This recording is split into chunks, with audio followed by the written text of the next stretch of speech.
Welcome back, Patriots, for another episode of the Bald Brad Show. I see all your Patriots in the chat. We had a blast last night. Damn. Brett from Fox News did what Donald Trump did to Joe Biden. He punched through Kamala Harris and through the entire Democrat Party. It was awesome. And we will be breaking down all the highlights a little bit later in today's episode. But we got some news to cover before we jump into the highlights from yesterday. We have a bombshell story that I want to open up with because we said this was happening and we were called a bunch of liars. We were called conspiracy theorists. Oh, we were called gaslighters, cheap fakes, deep fakes. Folks, I hope you're ready for this one because you were right.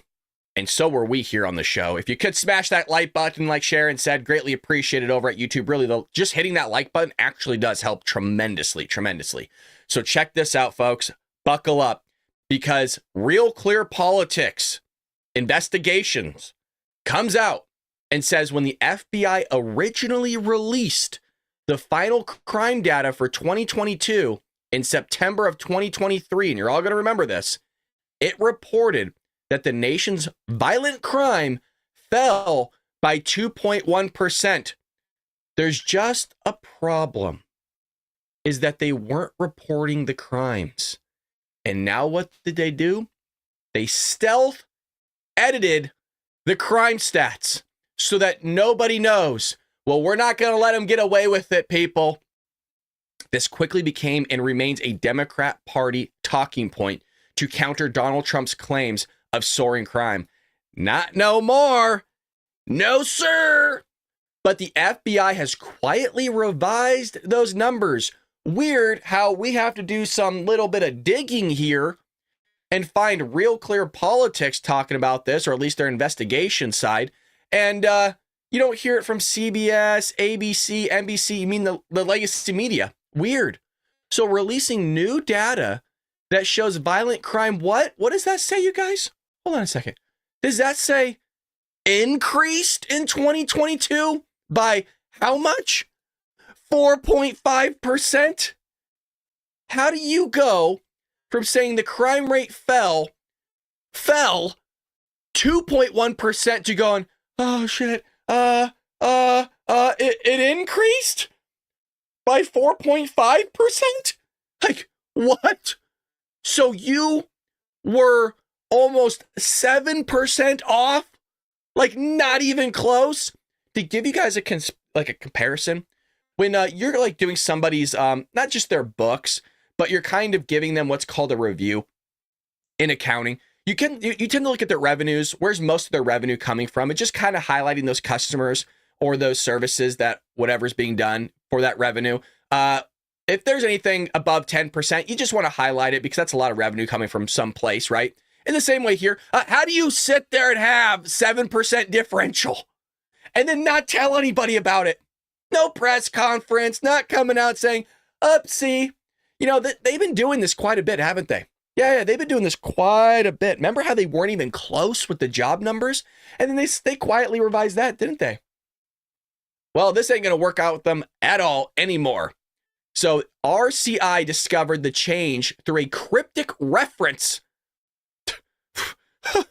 on the FBI website that states the 2022 violent crime rate has been updated for inclusion in CIUS 2023. But there's no mention that the numbers increased. Oh, weird.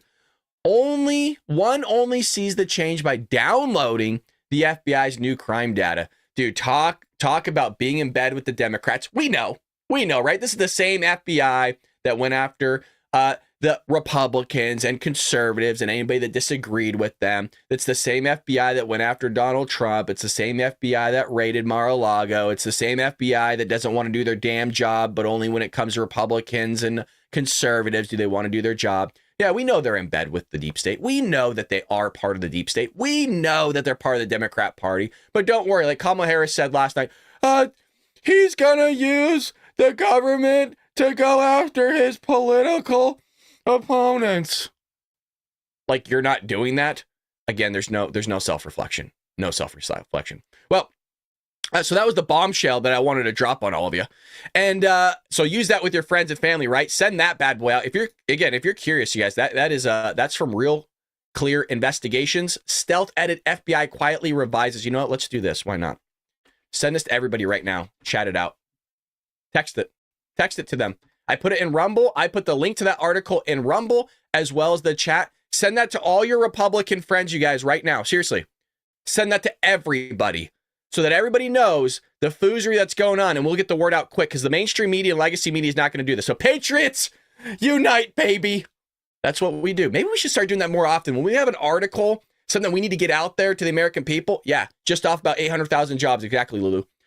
We could send this out, and that way all our friends and stuff can be updated as well because nobody's talking about this. I guarantee you this is going to be the first place you probably heard about that for most of you. Well, we also have Ted Cruz here.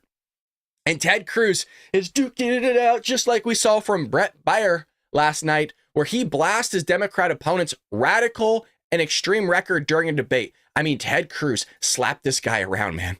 It was like no contest. It was kind of rough to watch, I'll be honest. Not in the sense of like Ted Cruz putting on some whoop ass, but in the sense that like there was no let up. Like you're just pummeling the guy. Like chill, Ted. Chill. The guy's not prepared. That's been a hot button issue in your Senate campaign. Congressman, your opponent is saying in political ads that you refuse to protect the integrity of women and girls sports. The most recent ad actually came out today. Congressman, where do you stand on transgender athletes in women's sports? Well, let's be very clear. Let's be very clear about what's happening in this campaign. This is, you don't have to be a former NFL linebacker to recognize a Hail Mary when you see one. This is a desperate, last-second attempt by Senator Cruz to distract you because he can't defend his own record. Listen, I'm a dad, I'm a Christian. Of course I don't support these ridiculous things that he's talking about. But what he wants you thinking about is kids in bathrooms, so you're not thinking about women in hospitals. Because it's indefensible. It's indefensible that we have Texas women being turned away from hospitals, that she should be forced to carry that child to term and give birth to it. You think that's perfectly reasonable, but now you're going to set yourself up as a protector of women and girls? It's laughable. And listen, he's trying to distract you because what can you run on? I think he's talking about abortion, if I have this correct. And what's crazy is he's talking about women and children, that Ted Cruz doesn't care about women and children, but this dude straight up is killing children. Like, what about the women and children? What about the woman inside the belly of the woman that you're killing? What the fuck? Seen somebody who runs for office on what he hasn't done. He's been one of the least productive senators in the entire country. You know that. I talk to Texans all the time who say, I can't think of anything Ted Cruz has done to help me in my life. Oh, shut up. When I'm your no senator, way. I'll keep focused on issues that matter to you, on lowering your costs, on securing the border, on restoring a woman's right to choose. That's what I'll be focused on. Wow. Senator Cruz, you have 90 seconds to respond.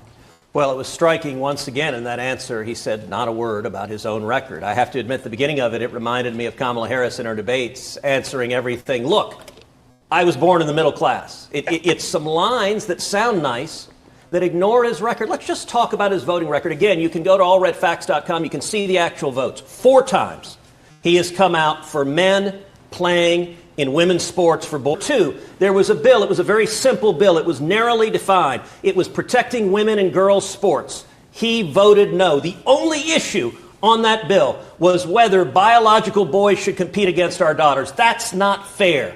Congressman Allred was an NFL linebacker. It is not fair for a man to compete against women. The 3rd time he signed on to something called the Transgender Bill of Rights. Transgender Bill of Rights explicitly, and he co-sponsored it, mandated that boys compete against girls' sports. And just 2 weeks ago, Congressman Allred joined 100 radical Democrats in demanding that our military allow drag shows on military bases, pay for soldiers to have sex changes using taxpayer money, and pay for children to be sterilized and have sex changes on military bases. Again, that's extreme. That's not Texas, Senator, but that is his voting record. Senator, that's your time. Yeah. Congressman, well, thank you. there's a lot to respond.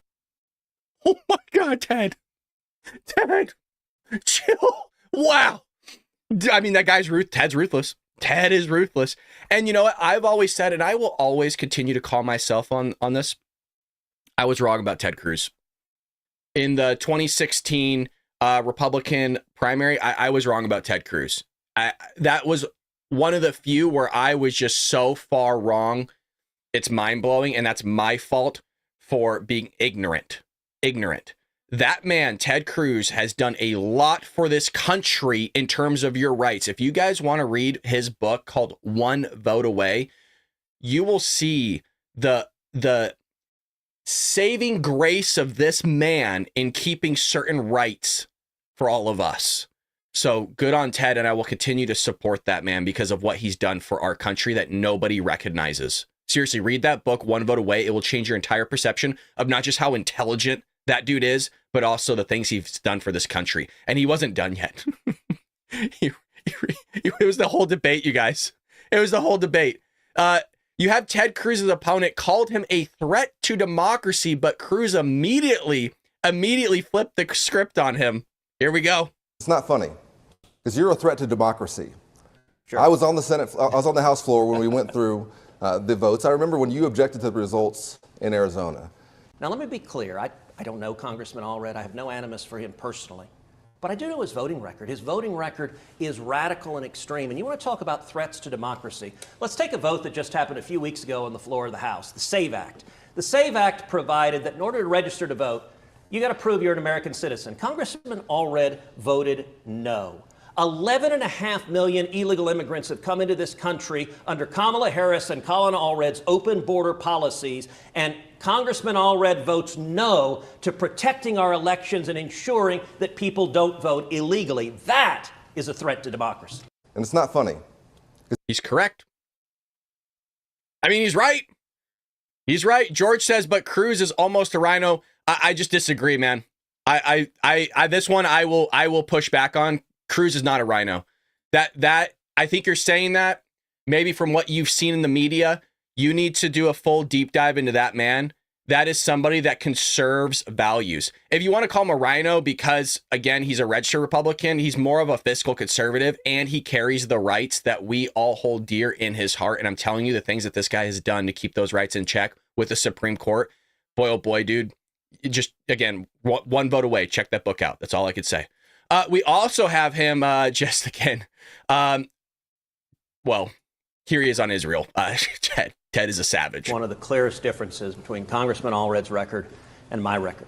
When I was elected 12 years ago, I resolved then to be the leading defender of Israel in the United States Senate. And I've worked every day to do that, to stand up and fight to support Israel.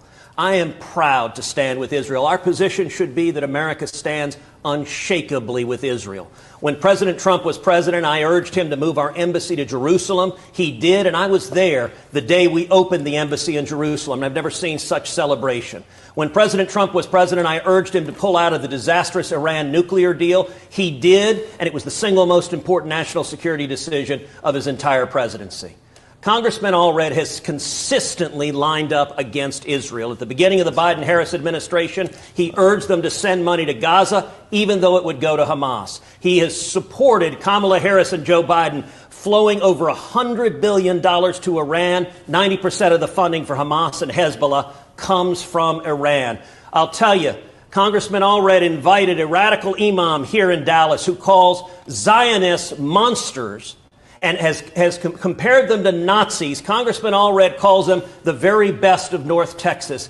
I don't support those who engage in anti-Semitic actions, and I will tell you the funders of the anti-Semitic protest on college campuses are among Congressman Allred's biggest supporters. We need clarity. We need to draw a line, and as for me and my home, we will stand with Israel. Senator.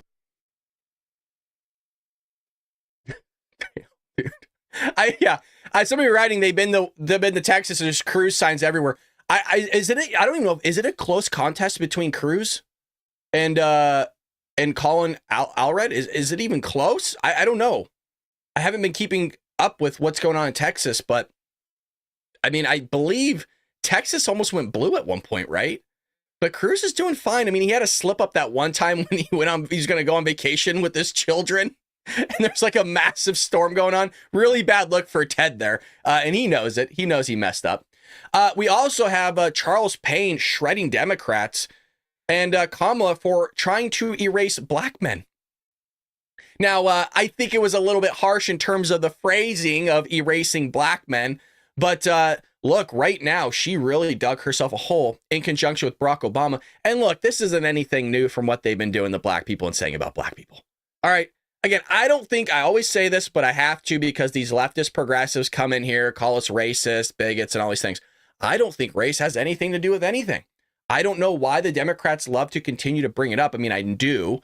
But in terms of what we think, race doesn't mean anything. We got a lot of people of different races that watch the show, could care less what race. I can care less where you're from. As long as you are a good person, I care about your character, your traits, and what you're going to do for not just yourself and your family, but also for this country. That's what I care about. But this guy destroys them. And Democrats have been saying this type of stuff for a long time in terms of, like, you have Joe Biden saying to Mitt Romney, he's going to put y'all back in chains. Y'all remember that one? Or if you don't vote for me, then you ain't black. But he gets away with it. I mean, Kamala Harris did call him a racist for a while, but, you know, now she wants to be his VP. So it's a little bit of a weird upload, but it gets the job done. And have to get over the fact that you got a woman on the ticket. Right. And are you afraid to vote for her is basically what he did and challenged them. A damn shame. It's like, it's so insulting. Could you imagine a white man talking down to black people like that, particularly black men? Like Joe Biden. That's our issue, women. It's not the fact that I don't have a job or my job is not existing or, you know, I'm in a world where, by the way, progressives are erasing me from movies, from billboards, from opportunities. The Democratic Party, particularly progressives in Hollywood, Madison Avenue, Washington, D.C., Wall Street, they have erased the black man. There's no opportunities for black men anywhere in their world. And I think a lot of it centers around what they perceive as to be too much toxic masculinity. They hate black masculinity. They hate it. And they've gone to war with it. And black men have noticed it. And guess what? They're saying, we're not going to take it anymore. Give you an example. By the way, they're tired of being pimped. Mm-hmm. Brothers are tired of being pimped. Kamala Harris is going to do something to legalize marijuana. As they were pushing for this, all these states, the legalization thing, every time they put black people in the commercials, front row, it's opportunities for minorities. This is an article from 2022. Payne, talking about Congressman Donald Payne at the time, outraged that New Jersey denied cannabis licenses to all black-owned businesses who applied. To every single one. None. But they had the ads, black kids and black people making money from this. But when it came through, they gave them zero. They give them zero every single time. And guess what? Black men are waking up. They're not wanted in the white progressive world. They're not wanted. And they're waking up to this and they're pushing back. Wow. He's right. Do you think that for those who are not inclined... You know things are about to get ramped up when he took the glasses off and he said the word pimp. Basically all in the same movement. They're done being pimped. I was like, okay, here we go, baby. And to vote for Kamala Harris. Will they sit it out and not vote? Or will they vote for President Trump? I think the majority will vote for President Trump. This is not a sort of, hey, protest, you're going to miss me kind of thing. This is like, okay, this is a guy, by the way, for all of the media attacks against Trump, he has reached out to black voters from day one.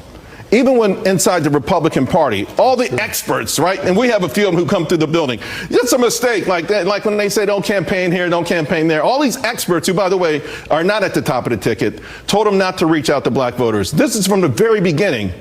He goes to the Bronx. He goes to these different places. He's reached out to black voters in a way that no Republican candidate ever has. There you go. Despite the fact that they said, well, your return on investment will be nil. Mm-hmm. He still has gone out and done that, and people appreciate that. Yeah, one more thing for that New York Times poll. 47% of African Americans. Hey, one more thing that let me ramp you up a little bit more. I love it. American voters, a plurality, said crime in big cities had gotten out of control. Sure. Well, no duh. Yeah. They care about it too. Sure, of course, black people care about it. Listen, when I sit with my friends and we talk, yeah, they're all registered Democrats and most of them are loathed, have never voted for a Republican. But when you listen to our conversations, you would think it was a room full of 10 Republicans. You know, I mean, it's time to say, hey, whether you talk out loud, because, you know, this whole cancel culture has been existing in our black community for a long time. Either you keep it real, but when you want to be yourself, it's not keeping it real, right? You keep it real or you're kicked out. People are saying, forget about it. I need to take care. Every one of these initiatives, by the way, Kamala Harris is talking about mentorship, apprenticeship. These are all There he goes. The glasses off again. You know it's going to get real. Buzzwords. These are all buzzwords.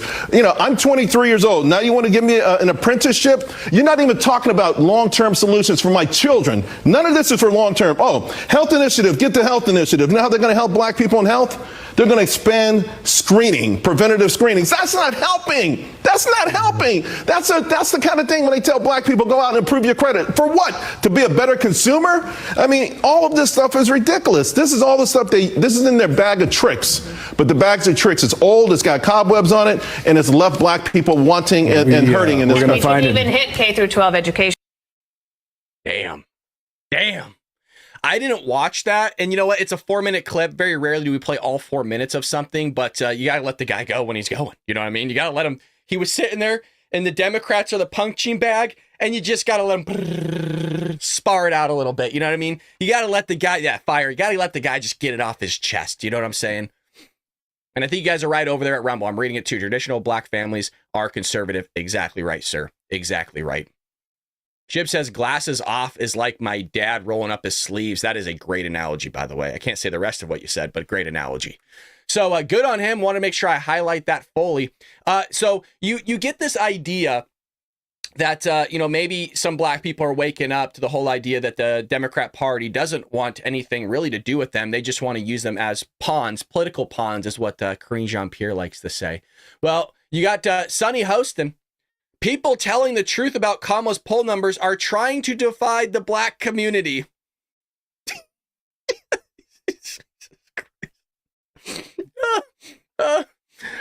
Where she get it from? I don't know. I'm hesitant to show these clips because we're kind of in a feud with The View right now. And that's why we might not have a channel. That's partially the reason. Again, I think it was ABC and NBC and Paramount don't like us very much right now. But here's some clips from The View. Don't worry, they're short, so you're not going to be held hostage too long. For me, it has never really been about black men. It's been about men. Mm-hmm. You know, there's this myth out there that black men can't handle being spoken to, and told what to do by black women. Black men come from our bodies. Folks, these people say that black people can't get IDs. The lady that's on the stage with them, Joy Behar, says they're not capable of doing certain things. I think she said they didn't know how to work a computer or something like that. Or some Democrat said that. It might not have been Joy Behar. So Joy, if that wasn't you, I'm sorry. But you said some pretty asinine things. And they're so insane that I actually get confused on what Democrat said what insane thing. These people are wild. They say a lot of crazy things about black people, but all of a sudden it's like, well, it's not just black people, it's just men. They come from us, but yet you want to kill babies, huh? Yeah. So black men have black mothers. So they're used to having these conversations with women. The matriarchy is strong with the black community. It is very strong. Yeah. And the patriarchy? Kamala Harris is going to be a president who recognizes that she's not just one group's president, she's everybody's president. She has to be. She has to be. She has to be the president, and I'm sure everybody's figured that out. And a lot of what you're hearing is meant because the other side doesn't really have anything to say.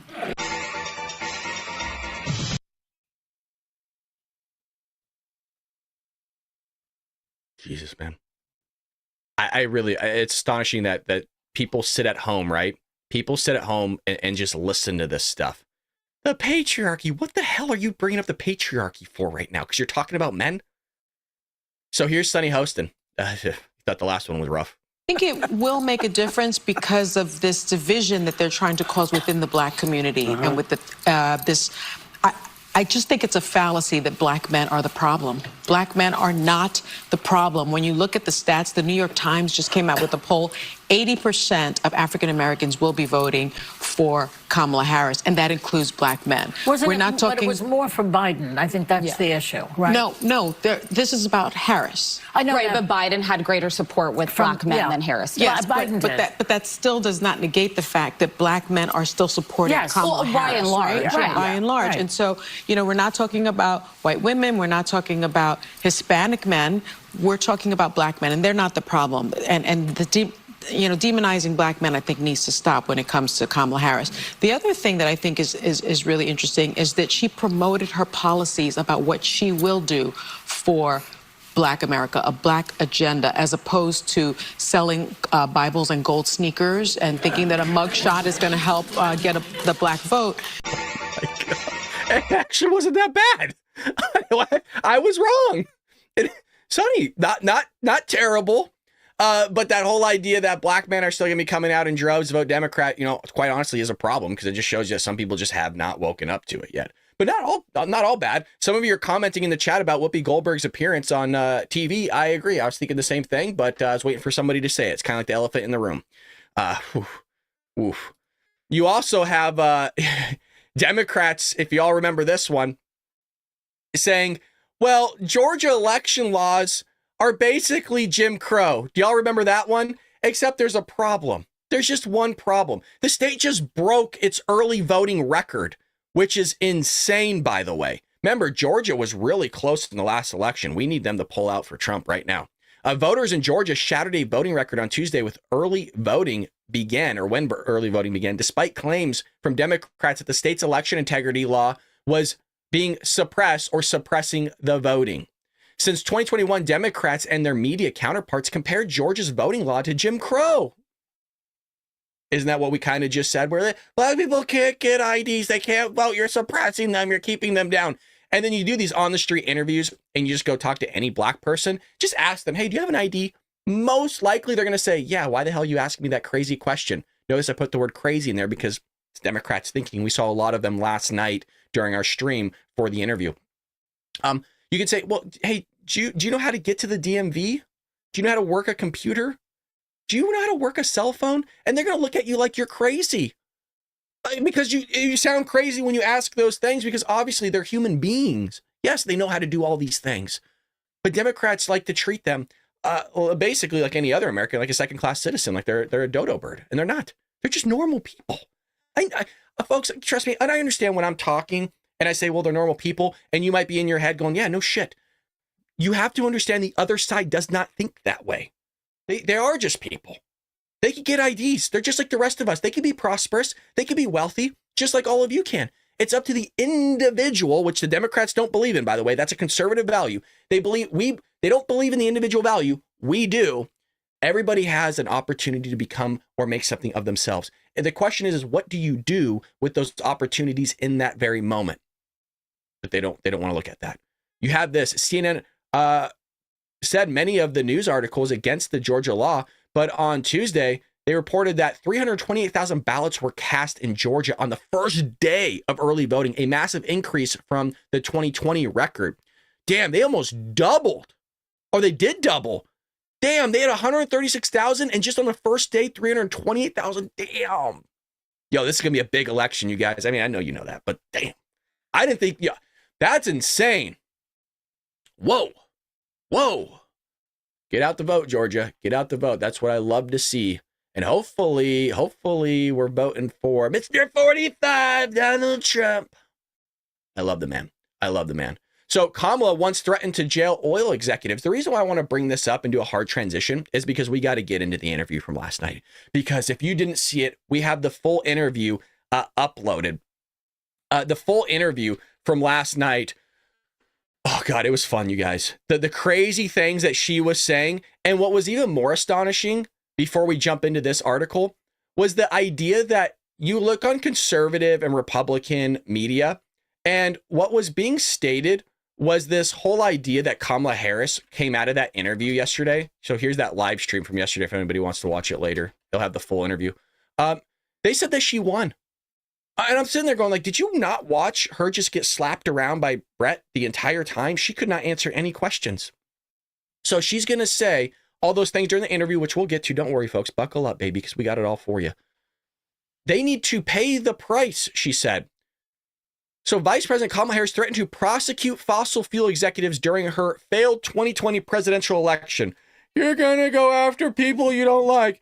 He's going to start putting people in camps. He's going to start jailing people. Remember how she's continued this whole charade now for like 2 weeks because she's spazzing out because she's getting her ass kicked right now? He's going to sit there and start executing people in the streets. That's an exact quote from Joe Scarborough right now from Morning Joe. Yeah, so let me do it in a normal voice because, well, sometimes it's hard to understand. Joe Scarborough came out on Morning Joe, his show on MSNBC, I believe it is, and said that Donald Trump is going to start executing people in the streets if he's elected. He's a threat to democracy. He's going to end the republic. As the Democrat Party's trying to chisel away at your First Amendment rights. Like, right? Trying to put forth the Ministry of Truth. Basically some like George Orwell 1984 shit. Yeah. They're trying to sit there and chisel away at your Second Amendment. Yeah. Okay. Mm-hmm. Sure. They want to sit there and basically suppress your vote in a way that you're going to allow illegal immigrants to vote to offset your vote, which is suppressing your vote. But remember, we can't show IDs, you guys, in some places. It's illegal. It's wrong.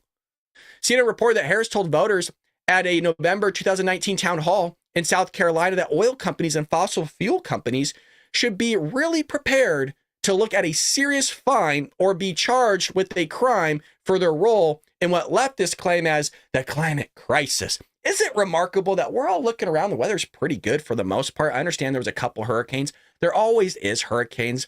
And I'm not diminishing what happened with those hurricanes, by the way, because the left likes to take everything out of context because you have to explain everything to them because they're idiots.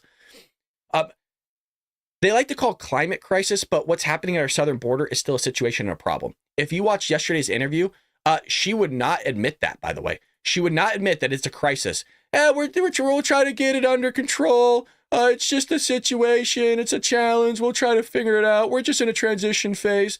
I added a lot of what she didn't say, but I added in what a lot of the Democrats, specifically Joe Biden, Jen Psaki, and Karine Jean-Pierre have said for the last 3.5 years. Here's that clip. Tonight, Governor Tim Walz cheering on the U.S. oil industry. America's producing more natural gas and more oil than at any time in our history. Which echoes the same message that we've been hearing from Kamala Harris recently. We have had the largest increase in domestic oil production in history because of an approach that recognizes that we cannot over-rely on foreign oil. But as our K-File reports tonight, this is a very sharp turn from where Harris once stood on this issue not so very long ago. And K-File's Andrew Kaczynski is out front. So, Andrew, pounding the table for the U.S. oil industry and oil production, but not the way it always was. What did you find? Yeah, that's right, Aaron. And this really shows sort of just how far left that Kamala Harris got in that 2019 Democratic primary when she was running with Bernie Sanders. Guys, this is CNN saying this, by the way. Things are not looking good for Kamala. This is CNN coming out and exposing her, saying, yeah, she did a sharp turn on this one. And Elizabeth Warren, she was making this extremely bold promise that she was going to take the U.S. oil industry, possibly criminally prosecute them for their role in climate change. She compared it to big tobacco, saying they knew the effects of climate change, but they hid it from the public. Now we saw there, fast forward to 2024, what are her and Tim Walz doing? They are touting the record domestic oil production from those same oil companies during the Biden-Harris administration. And well, how big of a shift is this? Well, take a listen to just one of those comments from 2019. Will you order your Justice Department and your Attorney General to investigate Chevron and Shell companies for their part in and their damage to our planet in this climate crisis? I'm saying about these big oil companies and these fossil fuel companies, look, you should be really prepared to look at a serious fine or be charged with a crime. And they need to pay the price. So yes is the answer. And that's very different from obviously what we played in the intro here, but that was not the only time she made comments like this. This was very much a theme for her. Take a listen to a few other comments that she made in 2019. I took on big oil companies and won. We've taken on the big oil companies who are polluting. I took on oil companies who are polluting our environments. All right, obviously that is extremely different. God, if you see her from 2019, just like 5 years later till now, what happened to her? Tell you what happened to her, the Democrat Party, man. If you want to sit there and stay and look youthful and vibrant and pretty, you got to be Republican, man, or conservative. Because Look at any Democrat. Nancy Pelosi's caked on. I mean, her face is plastic at this point. I swear she's smiling probably 90% of the time, but she doesn't look like it. She's like, You look at Joe Biden, that poor guy, he's gone. I mean, they did so much damage to Joe that Joe just can't even walk upstairs anymore. He's seeing dead people. I mean, that's what the Democrat Party does to you. Look at Bill Clinton. You got Trump coming out there. I love America. Trump's like, fine, right? Looking actually pretty good. He slimmed down a little bit. He's like looking fine. Joe's crippled.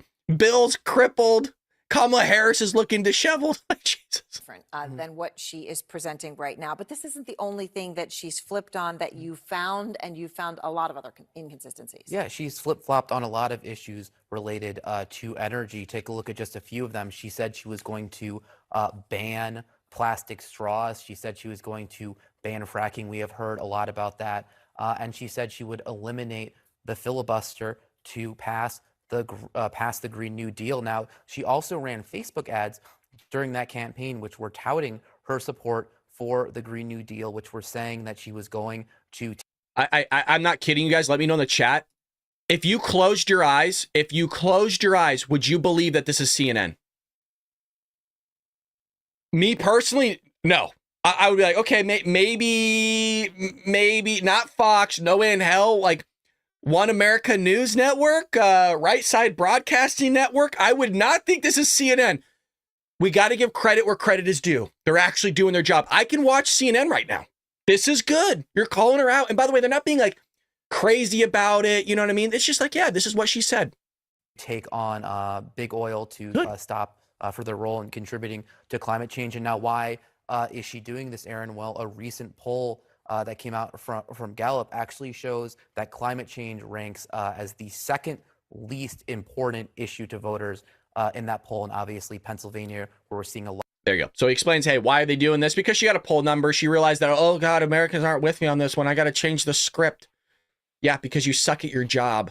You haven't been doing what American people wanted for a long time. And for some ungodly reason, there's people showing up in the millions to vote for this lady. The million. I mean, it's still allegedly, according to the polls, which I don't know if I believe in.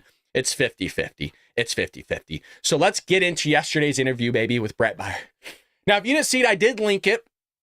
I did link the full interview in the chat, but you can also just go to our video catalog. We did it live yesterday. Jeff said, just remember, we still can't give them a pass. They aren't journalists. I'm just saying there's we hound them all the time, right? In that moment, we got to give credit where credit's due. Okay. Yes. But if you look holistically, they're trash. They're not trustworthy, but I like to still, if I can find something positive to say about those that frustrate the hell out of me, like CNN, like the Democrats, like Joe Biden, I like to at least throw a little bit of positivity out there, because you got to admit, we go hard on the Democrats. We go hard. And I like to play a little bit fair. You want to know who doesn't play fair? Again, Democrats. They cheat, they lie, they steal the elections. Well, there goes YouTube. Well, it is what it is. Go over to Rumble then. So we're going to go clip after clip here, folks. Tell your friends and family, if they didn't watch the interview, to hop into our chat right now. Now's the time to also hit that like button so that people can get the word out on what this psycho has to say. Before we do jump into it itself, we do want to give a shout out to our sponsor here. In today's world, standing up for what you believe in can come with some challenges. That's why so many have turned to Give, Send, Go. We have talked about this, especially with the hurricanes. This is a big deal right now, folks. Really, this is a big deal. The fundraising platform that stands for freedom and backs those who won't back down. From high-profile figures like Jordan Peterson to courageous individuals like Kyle Rittenhouse, Give, Send, Go has become the fundraising platform. What makes Give, Send, Go different? It's not just about the money, it's about the community, just like what we have here, and the hope. Unlike other fundraising sites, Give, Send, Go offers personal support through their unique Hope team. Every campaign organizer gets a call offering prayer and encouragement from a team that truly cares. Plus, with the pray button, anyone can offer a message of hope to those in need, making this more than just a fundraising platform. It's a movement. Whether you're raising funds for personal needs or rallying people to a cause that matters, Give, Send, Go gives you the freedom and support you deserve. With over 20 categories, currency in more than 80 countries, and more funds going directly to you. So if you want a platform that believes in you and your mission, give it a go. givesendgo.com. Givesendgo.com, folks. Go check that out. I know a lot of people in the chat are struggling with something. Not a bad option to sit there and maybe create a Give Send Go on behalf of yourself or on behalf of a fellow patriot in the chat. So let's get into this. Kamala Harris is confronted with her refusal to distance herself from Joe Biden. Oh boy. This is a good interview by Brett. I was worried, but I was like kicking my feet like Joe Biden on the beaches of Delaware. It's interesting you said turn the page, Madam Vice President. You were asked on 2 different shows last week what, if anything, you would do differently than President Biden. Here's what you said. Would you have done something differently than President Biden during the past 4 years? There is not a thing that comes to mind in terms of, and I've been a part of most of the decisions that have had impact. Under a Harris administration, what would the major changes be and what would stay the same? Sure. Well, I mean, I'm obviously not Joe Biden. I know. And so that would be one change in terms of, but also I think it's important to say with, 28 days to go, I'm not Donald Trump. So you're not Joe Biden, you're not Donald Trump, but nothing comes to mind that you would do differently? Let me be very clear. My presidency will not be a continuation of Joe Biden's presidency. Why not? And like every new president that comes in. But if you're not going to do anything different and you were attached to everything he did and you wanted to brag about being in the room for all the decisions that was being made, why would you not continue it? Why would it not be a continuation if you're not going to do anything different? Wouldn't that imply that there has to be a continuation? To office, I will bring my life experiences, my professional experiences, and that's basically Zilda Nunn. Yeah, she doesn't have really much experience. She was a prosecutor, though, you guys. She failed the bar exam, but somehow became a lawyer and then brags about being a prosecutor. Fresh and new ideas. I represent a new generation of leadership.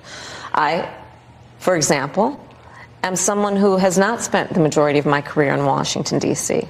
I invite ideas, whether it be from the Republicans who are supporting me, who were just on stage with me minutes ago, and the business sector, and others. Do you like that shot? You know why they did this, right? You see that shot and how tiny she looks? Because she's tiny in real life. So if you recall, this was something we called out with the ABC debate with her and Donald Trump. Donald Trump's what, like 6'4"? The dude is huge.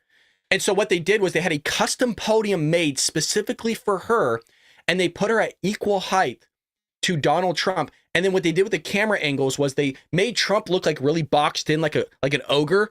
And then they zoomed her out, made her look all nice and everything like that. So here, if you notice, they made her really short and Brett really tall. It's a really like Fox was not playing around yesterday. I mean, in all avenues, I was extremely happy with what they did. They pushed back, they interrupted her. They didn't want to give her the time. They didn't want to let her filibuster.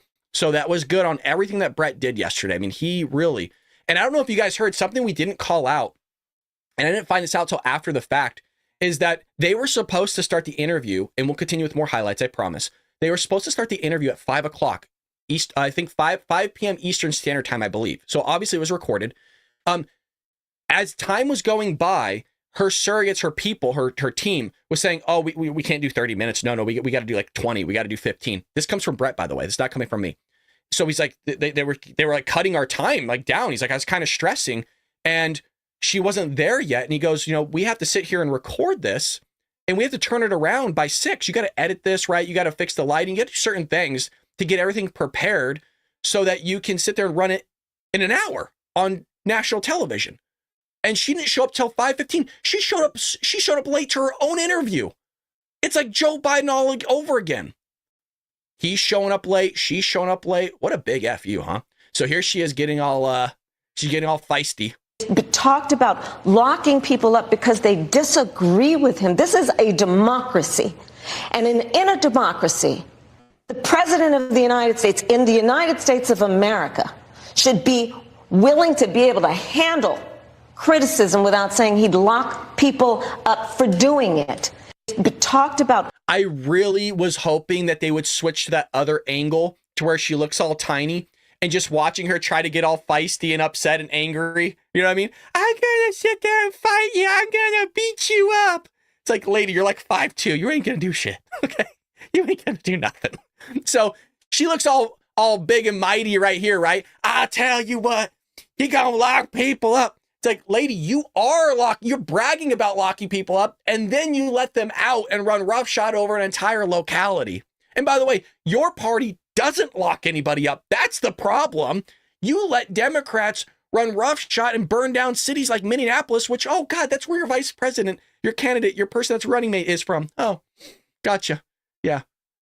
Just like we see in California, the smash and grabs, the looting, but she tries to act like she's all feisty. You know what I mean? Like she's going to sit there and push back. Threat to democracy. So Brat Collins are out here saying that more than 70% of Americans say the country is on the wrong track. Why are you going to turn the page? Like, what does that even mean? Frankly, exhausted of Brett. More than 70% of people tell the country is on the wrong track. They say the country is on the wrong track. If it's on the wrong track, that track follows 3.5 years of you being vice president and President Biden being president. That is what they're saying, 79% of them. Why are they saying that? If you're turning the page, you've been in office for 3.5 years.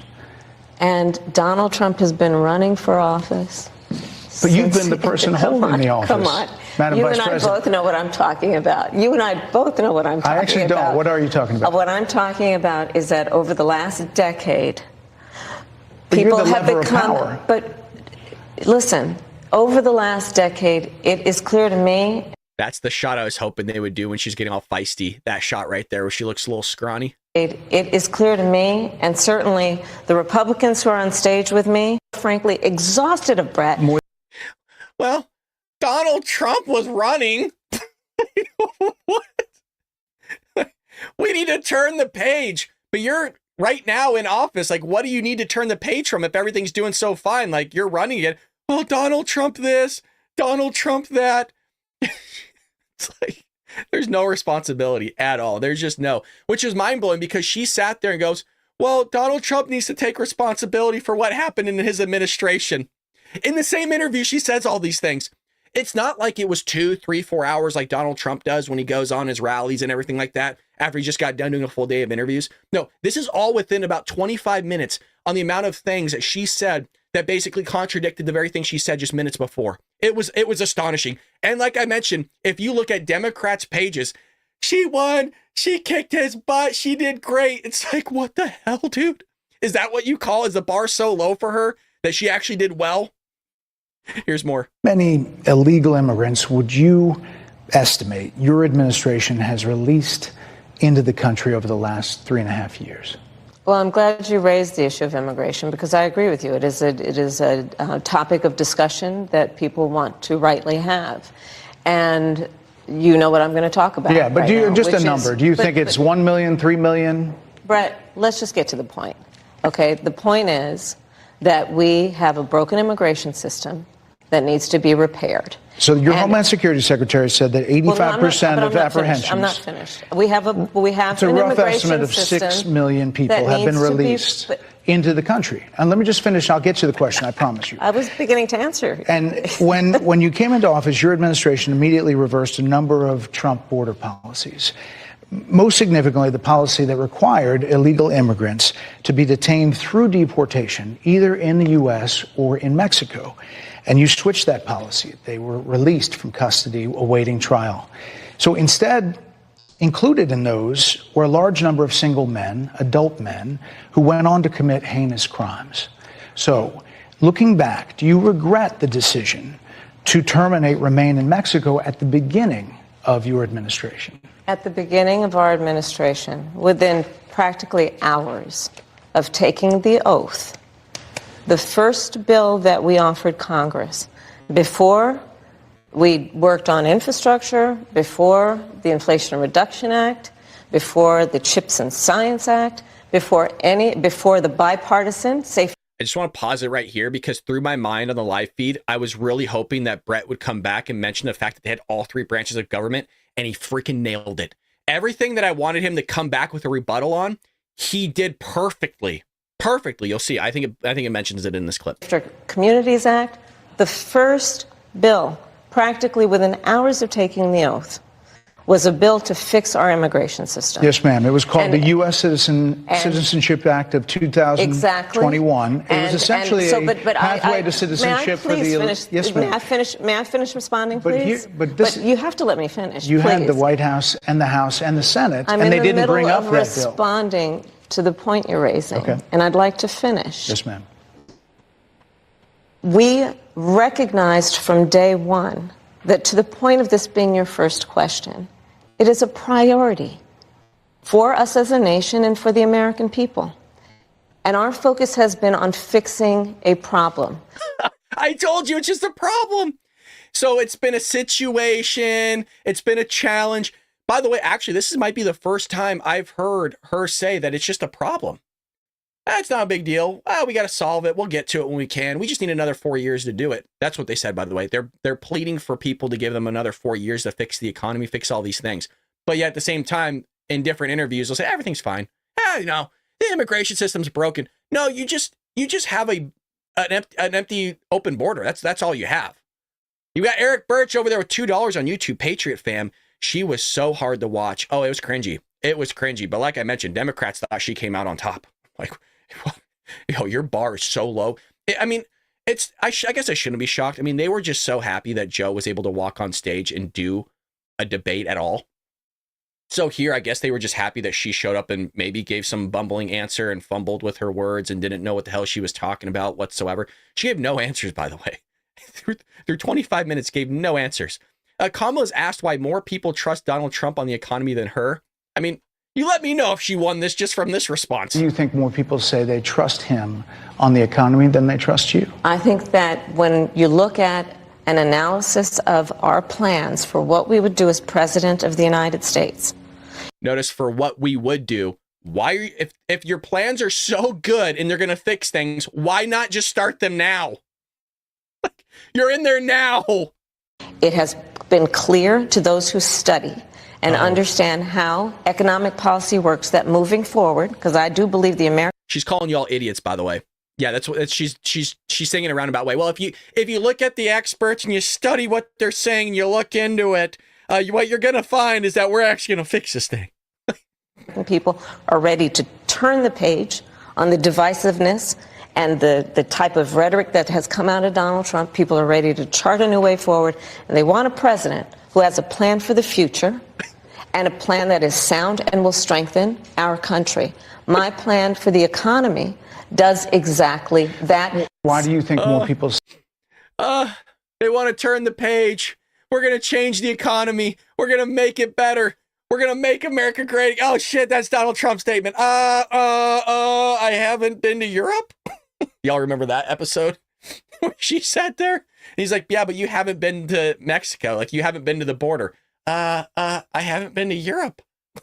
So she's an idiot. She's a buffoon. She's a buffoon. And things aren't going to get better. If they were going to fix everything, you guys, it would have happened at least 2 years ago. The simple answer is they just don't want to. It's a really an amazing thing because, as I mentioned, the Republicans and conservatives, independents as well, for the most part, believe in what's called individualism. The individual could sit there and prosper and make themselves better. You know, that's within certain parameters and certain constraints.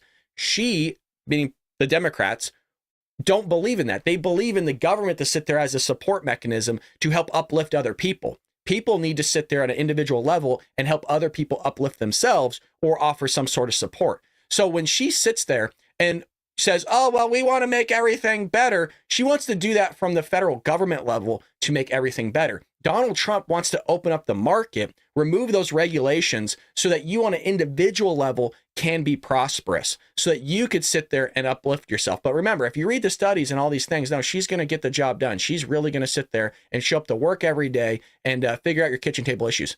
She wasn't even there for the hurricane. She was campaigning. I mean, folks, there was train derailments like we saw in East Palestine, Ohio. I don't even think she ever went there. Joe Biden took years. I'm not even sure. Did he end up going? He was invited like 2-3 years later by the mayor to East Palestine, Ohio. I'm not even sure he went. You get the Maui fire. I mean, disaster after disaster, right? She is a disgrace. Shout out to Terry. Yeah, she is a disgrace. She's terrible for this country. Oh, well, we're going to sit there and turn the page and figure everything out in the next 4 years. Why didn't you do it then? Because they don't want to. The Democrat Party's platform, a big government, is to sit there and make people more reliable on that big government. And the more reliable you are, the more that you need that very thing, you're going to sit there and vote on behalf of the very thing that you need because they're giving you the things that you need. I know we're saying need. I sound like Kamala Harris with the word salad, and it's a sucker. It's a sucker. But it's true. That's why it's bringing up individualism versus the government, because we think, hey, you know what? You don't necessarily need a handout. We understand that there's that safety net for you, but you need to uplift yourself. And you're not able to do it by yourself. Well, then you have a community of patriots. You have a community of other people to help uplift you and kind of work through those hard problems so that you can become prosperous. The Democrat Party believes in bigger government. People rely on that government. So you need to vote for the very people that have bigger government ideas so they can rely on that very thing. Well, you got Border Patrol just endorsed President Donald Trump, and Brett Baier calls her out here. But you frequently talk to the Border Patrol union for support of that bipartisan bill, and they did. They supported it. But they also just endorsed Donald Trump and said, you've been, quote, a failure with border security. Why do you think they said that? I think they're frustrated, and I get it. They want support. They want support, and that's what that border security bill would have done. These guys down at the border, these men. They want support. You have the entire military, lady. The biggest, bestest military ever. Well, they want some support. Why do they need support, Kamala? Why do they need all this support? Maybe because you're allowing 11 plus million people to pour in this country just under your administration alone. They'll take anything. They'll take scraps. Men and women, they're working hard. They're working around the clock. I get it. But you frequently talk to. She doesn't get it. That's the problem. And maybe that really summarizes everything we're seeing about her. She thinks that she understands. She thinks that she gets it, but she doesn't. You know what I mean? It's kind of like what sometimes you see as an educator is you'll have somebody ask you a question, right? Because they don't understand what they're looking at. And you give them a full-blown response and an answer. And your follow-up is, hey, do you understand? And they go, yeah, I get it. And you know, looking at them, they don't have a damn clue what they're about to do, what you just said. And you go, are you sure? Yeah, I think I got this. But they don't. And you can see it happening in real time. I am getting that same vibe right now that I get as an educator. When I'm not hounding students, by the way. I'm just merely explaining what I see. And when you see that exact same thing happening here, I wanted to make sure I call it out and give you an analogy of what you see in terms of happening in the classroom, but also real life. No, I get it. Yeah, I understand. No, you don't, because you don't know how to solve this thing. You're blaming it on some sort of immigration problem, which there is, but you're not talking about the problem at the border about illegal immigrants coming across illegally and you not wanting to figure out the border. There's border wall laying in the desert right now, and we're paying for it. We're paying to keep border wall rusting in the desert, but these same people that care about the EPA of you're ruining the environment don't want to sit there and go pick up the scraps of border. Do y'all remember that with Doug Ducey of Arizona building that makeshift border wall with shipping containers? And then to stop the inflow of millions of people coming into a state and ravaging areas. The Biden-Harris administration utilizes the court systems and the EPA to say, hey, you can't put these out here. These are federal lands. You're ruining the environment. You got to remove these. Well, if that's the case, if you want to have linear logic, then why are you not removing the heaps of metal that are rusting into the soil at the border? Which, by the way, I don't want that removed. I just want to be clear on that. I'm just playing into their argument and going, well, if you're so concerned about the environment, why are you allowing massive amounts of border wall just to lay in the dirt? It's never linear, you guys. It's never linear because they're a bunch of knuckleheads. So Kamala Harris laughably claims, I've spent a significant part of my career going after people who present the safety of the American people. Oh, Jesus Christ. Oh, here we go. Sorry, Lord. I have spent a significant part of my career going after people who present a threat to the safety of the American people and cross our threat to the safety of the American people and a threat to the safety of the American people and cross our border with the intent of doing us harm and cross our border illegally. And I will do that work as vice president. I take that work quite seriously. I'm sorry. Hold on a second. Hold on. Stop. Hold on. What? Did she say I will do that work as vice president at the end? Do that work as vice president. And I will do that work as vice president. I take that and I will do that work as vice president. And I will do that work as vice and I will do that work as vice president. I take that work quite seriously. And I will do that work as vice president. I take that work quite seriously. No, she killed it. Yeah, that's what Democrats are saying. She killed it, you guys. Yeah, she's on top of it. No, she won. These people are idiots. I'm sorry, but I'm not saying about everything. Please understand, because there's probably some progressives in here. Wow, he's really degrading Democrats. No. Just there's certain things. In the same way, like I'm an idiot when it comes to certain things. If you were to ask me questions about football or soccer or something like that, I'm an idiot on. I don't know. Yeah, when it comes to this, yeah, no, you can't sit there and look at this individual and go, yeah, she's stupid. Folks, when I'm vice president, I'm going to solve the issue. Bitch, you're vice president now. Like, what? What? It's like Joe Biden. When I'm running for senator, I'm going to sit there. It's like, no, well, you're president and you're not running for the Senate. In the same way here, you're running for the office of the presidency, Kamala, and you are vice president. So when you become vice president, you're going to fix the issue. But while you're vice president, you're also going to sit there and fix the issue. But you're not going to fix the issue because you haven't done it for 3.5 years. Believe it or not, you guys, everything I just said, it just went over Democrats' heads. There's no, I know it's a remarkable thing. There is no connection. I just say it all the time. There is no connection. So she refuses to take responsibility for the death of all the individuals that were killed and murdered by illegal immigrants. She did apologize later on, but it was a really soft apology. And then Brett said, you've said repeatedly that the border is secure. When, in your mind, did it start becoming a crisis? I love this clip. Said repeatedly that the border was secure. When, in your mind, did it start becoming a crisis? I think we've had a broken immigration system transcending, by the way, Donald Trump's administration, even before. Let's all be honest about that. I have no pride in saying that this is a perfect immigration system. I've been clear, I think we all are, that it needs to be fixed. You said repeatedly. God, I know I keep repeating myself, but I really love this this look right here. It's so good. Where is it at? Right here. It's the Lollipop Guild, the Lollipop Guild, the Lollipop Guild. We just the Lollipop Guild, the Lollipop Guild. I'm sorry if there's anybody that's kind of on the shorter side of things. I'm only 5'9", 5'10" on a good day, so I'm not exactly tall myself. But can you imagine her next to Xi of China?